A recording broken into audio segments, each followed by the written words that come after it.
at which we stand here in Ballyseedy is sacred ground. The monument that we gather before is a poignant memorial to the 8 men who had their lives so brutally taken from them 100 years ago. It's also a striking testament to the noble principles and ideals of those people who, with everything they held dear, drove the revolution and the struggle for a free and independent Ireland. Those who, against the most enormous odds, stood by the Republic and who paid for their unwavering loyalty with their beautiful lives. John Daly, George O'Shea, Timothy Toomey, Patrick Hartnett, Michael O'Connell, John O'Connor, Patrick Buckley, James Walsh, and Stephen Fuller, who miraculously survived the massacre.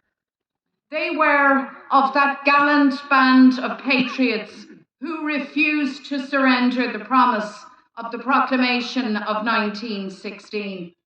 They refused to give up the vision for which so many Irish men and women had endured persecution, imprisonment, and death.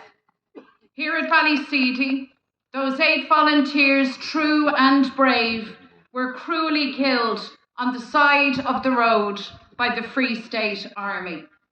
Prior to the massacre, as you've heard, the volunteers had been tortured physically and psychologically at Ballymullen Barracks in Tralee.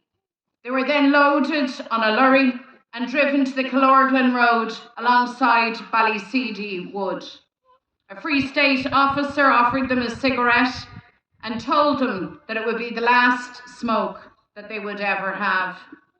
The 9 volunteers there had their arms and legs bound by rope and electrical cord, their backs to a log, tied together in a circle around a mine.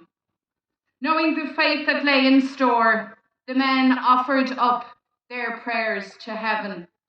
As the Republican volunteers comforted each other, the Free State soldiers stood back and the mine was detonated. The lives of 8 selfless patriots wiped out in the most brutal and unimaginable fashion. Those left behind bore an enormous grief. They had to endure a cover-up and the lie that the men had been killed clearing explosives and obstructions that the IRA themselves had laid. The local community here in Kerry and the families of the men never believed the story fabricated by the Free State.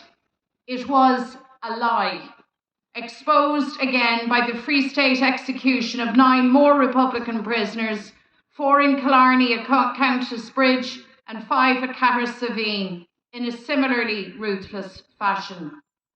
But incredibly, my friends, a century on, that lie is a lie that remains on the record of the Dáil.